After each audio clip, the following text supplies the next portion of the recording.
नमस्कार। आज के व्याख्यान में हम द्वितीय वर्ष कला के द्वितीय प्रश्न पत्र नाटक एवं एकांकी के अंतर्गत नाटक अंधेर नगरी में लोभ और भोग का विकृत समीकरण हुआ है, इस विषय पर चर्चा करेंगे। भारतेंदु हरिश्चंद्र ऐसे साहित्यकार थे जिन्होंने पूरे ना हो सकने वाले आदर्श जनता के समक्ष ना रखे हों, ऐसी बात नहीं थी। उन्होंने अपने समाज में जो विसंगतियाँ, बुराइयाँ और उनके दुष्परिणाम देखे थे, उन्हें दूर करने के बारे में विचार किया और नाटक में उनका विस्तृत वर्णन किया। इस दृष्टि से उन्होंने कला के लिए सिद्धांत की अपेक्षा कला जीवन के लिए है, इस सिद्धांत को अपनाया। अंधेर नगरी में जिन बुराइयों पर प्रकाश डाला वे लोभ और भोग से संबंध रखती हैं। लोभ के संबंध में उन्होंने इस नाटक में बताया कि लोभ अनेक बुराइयों की जड़ माना गया है। उसे पाप का मूल भी कहा जाता है। लोभ में अंधा व्यक्ति करणीय और अकरणीय पर विचार नहीं करता, वह तो अधिक से अधिक प्राप्त करना ही लक्ष्य बना लेता है। भारतेंदु जी का अंधेर नगरी नाटक एक प्रहसन है और यह उनके नाटकों में सर्वाधिक लोकप्रिय भी है। इसका मूल प्रतिपाद्य लोभ और भोग से जुड़ा हुआ है। अंधेर नगरी के पहले अंक में ही महंत और उनके शिष्य भिक्षा प्राप्त करने के बारे में चर्चा करते हैं। उनमें से शिष्य गोवर्धन दास तो उस स्थान पर रह जाना पसंद करता है जहां आसानी से ज़्यादा भिक्षा मिल सकती हो। भारतेंदु ने महंत के माध्यम से अधिक लोभ न करने की बात कही है, जैसे लोभ पाप का मूल है, लोभ मिटावत मान, लोभ कभी नहीं कीजिए या में नरक निदान। जात वाला यानी ब्राह्मण तो धन के लोभ में कुछ भी करने को तैयार रहता है।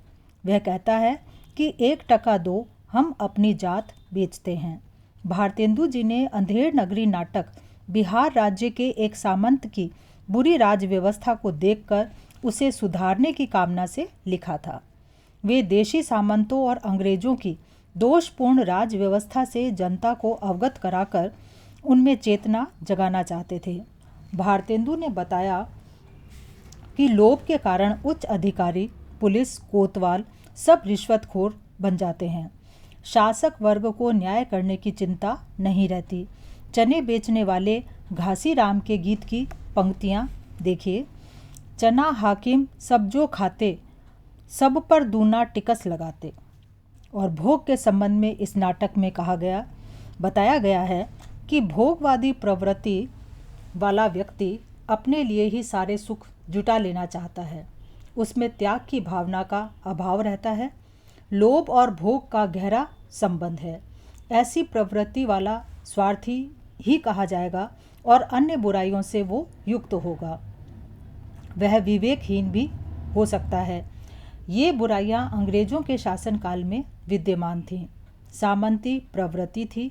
इसी के विरुद्ध भारतेंदु जी ने प्रतीकात्मक एवं व्यंग्यात्मक ढंग से लिखा है इस कौशल से कि जनता भारतेंदु का आशय अच्छे से समझ ले। उन्होंने अंधेर नगरी में जनसाधारण की जानी पहचानी कहावतों, मुहावरों, उनकी भाषा और उनके व्यवसाय को ही माध्यम बनाकर लिखा है। जिस समय अंधेर नगरी नाटक लिखा गया था, उस समय देश अंधेर नगर बना हुआ था। राज व्यवस्था चौपट हो गई थी। अंग्रेजों की नीति भारत का शोषण करने की थी, यानी भोगवादी थी। इसके लिए उन्होंने जनता के ऊपर जमींदार, हाकिम, पुलिस आदि का डर बिठा रखा था। ये सब आम जनता का शोषण करके भोगवादी बने हुए थे। चूरन साहिब लोग जो खाता, सारा हिंद हजम कर जाता। जनता का दुख दर्द सुनने वाला कोई नहीं था। उस अंधेर नगरी को मिटाने के लिए भारतेंदु जी चाहते थे कि शासन करने वाले दूर हो जाएं, अन्याय अत्याचार का पतन हो और बुराई का पतन भी इससे अवश्य होगा। अति स्वार्थ और भोग की प्रवृत्ति वाला अंत में स्वयं बर्बाद होता है। जनता को भारतेंदु जी ने यह बात अच्छे से इस नाटक के माध्यम से समझानी चाहिए है। जहाँ ना धर्म, ना बुद्धि, नहीं नीति न सुजन समाज, ते ऐसे ही आपो ही नसे जैसे चौपट राज। अतः निष्कर्ष में हम कह सकते हैं कि भारतेंदु जी इस नाटक में ये बताना चाहते हैं कि जो मनुष्य लोभी और भोगवादी होता है उसका अंत अवश्य होता है। वे जनता को बताना चाहते थे कि शासन करने वाले स्वार्थी हैं, ऐश करने वाले हैं, स्वयं सुखों का भोग करने वाले हैं और उनमें नैतिकता नहीं है, उनकी दृष्टि में गुणों का कोई महत्व नहीं है, तो वो सब एक दिन नष्ट होंगे। कोकिल बायस एक सम, पंडित मूर्ख एक, यह व्यवस्था रहने लायक, सहन करने लायक नहीं है। इस अव्यवस्था के लिए उत्तरदायी लुटेरे शासकों को ही हटा देना चाहिए, ऐसा संदेश देते हुए भारतेंदु जी ने यह नाटक लिखा था। धन्यवाद।